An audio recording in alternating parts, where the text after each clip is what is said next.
Hey, welcome to the Universe Trip family where we discuss beauty, magic, and alternative perspectives. I'm always coming across some strange and interesting, weird, but very thought-provoking content on the internet, and today I came across something interesting that I'd like to share with you.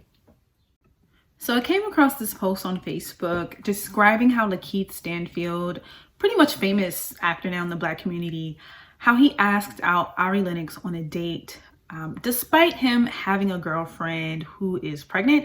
Facebook friend says Lakeith has a girlfriend, a Black woman he knocked up and didn't marry, which as we know is violence.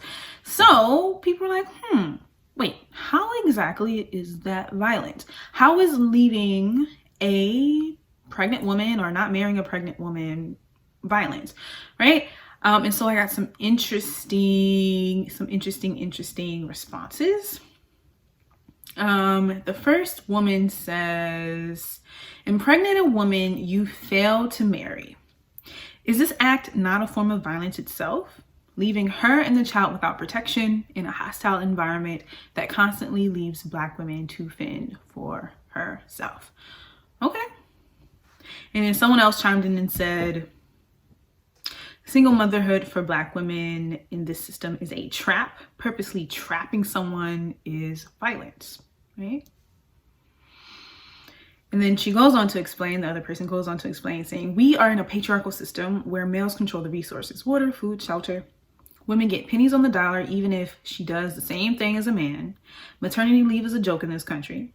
Black women, money or not, are dying in hospitals giving birth. Marriage, if you marry the right one, is protection. Wives are a protected class. Every race of women knows this but us, meaning Black women.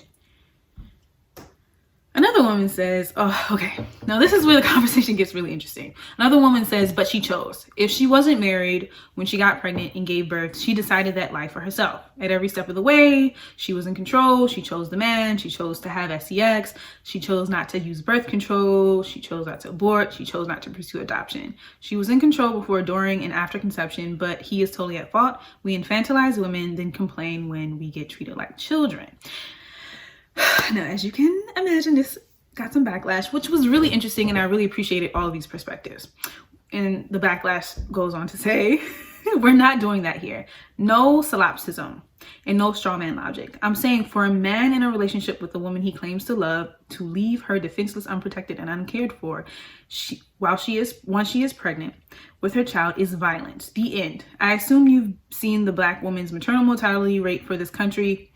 Literally, we are risking our lives to give birth. If a man doesn't shelter you then, if he stresses you and exposes you in this dangerous time period, it's violence, period. We talk about the woman and what she ought to do better all day long. This particular conversation is about the man. Great point. Now, this conversation goes on for a while, but it definitely kind of changed my understanding of what violence can be and the different forms that violence can take. I definitely agree that trapping someone is a form of violence.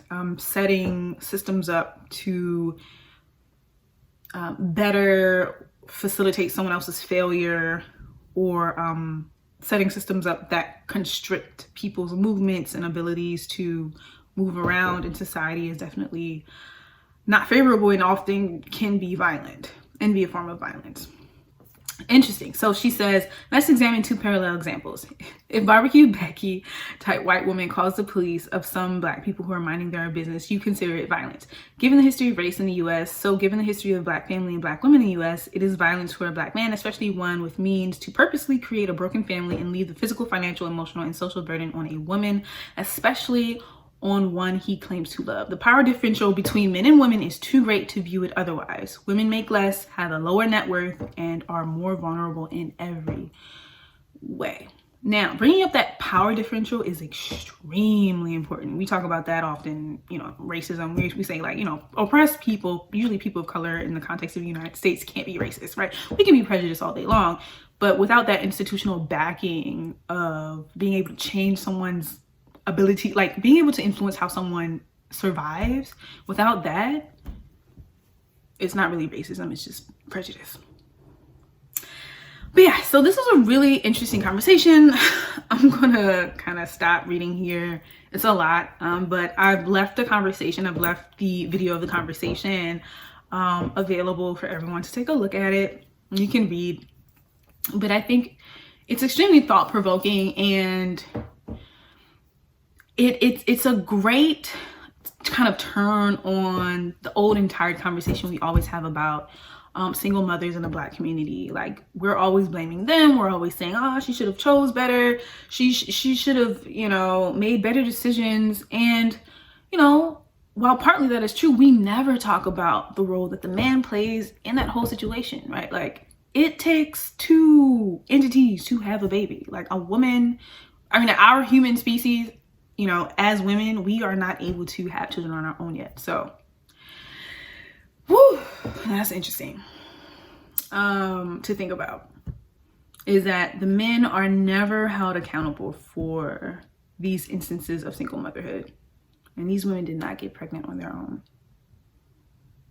Okay, but with that said, I think this is interesting to think about. And yeah, I'll just leave this here with highlights of the conversations for you guys to look at for yourself if you wanted to. But if you have any questions, if you'd like to share with me what you think about this situation, please let me know. Leave a comment, and I will leave a playlist below in the description that highlights more videos on commentary of strange content I found around the internet. Okay, so if you're interested in more videos like this, check the link below.